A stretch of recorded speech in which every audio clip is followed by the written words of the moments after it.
క్రైస్తవుడిలో ఉన్నది పిరికితనం గల ఆత్మ కాదు, రోషం కలిగిన ఆత్మ. యేసు క్రీస్తు నామాన్ని బాప్తిజం పొందినప్పుడు నాలో వచ్చింది పరిశుద్ధాత్మ శక్తి. అప్పటి వరకు యేసు పేరు చెబితే భయపడి అమ్మ తోడు తల్లి తోడు నేను ఆయనతో లేనన్న వాళ్ళు సైతం అపోస్తలులకి పెంతెకొస్తేనే పండుగ దినాన్న వచ్చింది. ఎలా వచ్చిందో తెలుసా? పరిశుద్ధాత్మ అగ్నిజ్వాలలు.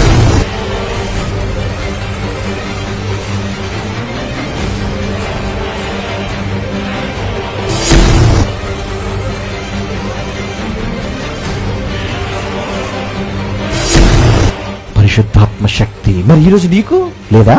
మీరు బాప్తిజం పొందినప్పుడు పరిశుద్ధాత్మను పొందలేదా? మీరు పొందితే ఎందుకర్రా భయపడతారు? ఆ పరిశుద్ధాత్మ శక్తి రాగానేనండి గాడి దవడతో 1000 మందిని లేపేశాడు నాన్న సంసోను.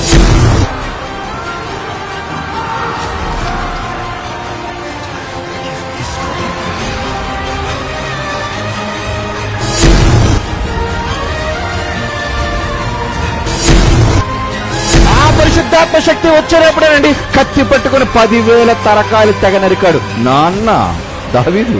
వేల కొలది లక్షల కొలది మట్టి పెట్టాడు. ఆ పరిశుద్ధాత్మ వచ్చినప్పుడే నా మరొకన్నా గిద్యోను, ఇలా ఎందరున్నారు. అలాంటిది అదే పరిశుద్ధాత్మ శక్తిని పొందిన మీరు క్రైస్తవ సోదర సోదరులారా, ఎందుకర్రా భయం? మరలా భయపడుటకు అంటున్నాడు. మరలా భయపడుటకు మీరు దాస్యపాత్మను పొందలేదు గాని దత్తపుత్రాత్మను పొందితిరి. ఆత్మ మనం కలిగిన వారం. ఎందుకర్రా పిరికితనం? ఎందుకు పిరికితనం? అందుకే దేవుడు అన్నాడు, ఒకవేళ పిరికి వాడేవైతే పిరికివారు పరలోక రాజ్యానికి వారసులు కారు.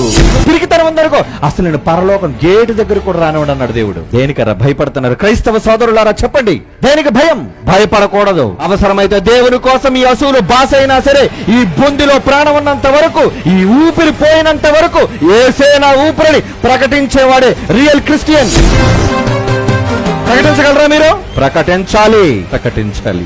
ప్రాణాలు పోయినా భయపడకు, నీకోసం నీతి కిరీటం ఉంచబడింది. పౌలు అంటున్నాడు, ఆ పోరాటాన్ని కడముట్టించాను, నా పరుగును కడముట్టించాను, ఇదిగో ఇప్పుడే పానార్పణంగా పోయబడుతున్నాను, ఇక మీదట నా కొరకు నీతి కిరీటం ఉంచబడి ఉంది.